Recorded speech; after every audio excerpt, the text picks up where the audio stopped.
Šio projekto metu vaikai pamato, kaip yra auginamos įvairios žuvis, kokia įranga naudoma, kad užauginti žuvis.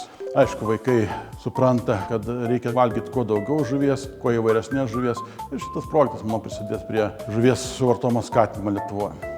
Galėjom pašerti, smagu buvo. Viskas labai patiko, buvo įdomu sužinoti apie visas žuvis.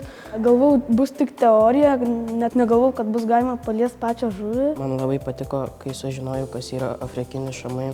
Labai daug papasakojo. Nuėjome iki laboratorijos pažiūrėti, kaip žuvytės gyvena, kaip valo vandenį, bakterijos visokios. Net ir biologijos pamokose žuvims skiriama pakankamai nedaug dėmesio palyginus su sausumos ekosistemom. Tai tokios programos papildančios mokyklos gamtos pažinimo ir biologijos kursą mokiniam, manau, yra tikrai naudingos. Šios programos, kurios yra siūloma Žemės ūkio agentūros, suteikia mokiniams galimybę patirti, sužinoti ir galų gale gal galvoti apie ateities profesijas. Iš tikrųjų, vaikams tai yra tam tikras žingsnis į žuvų pasaulį.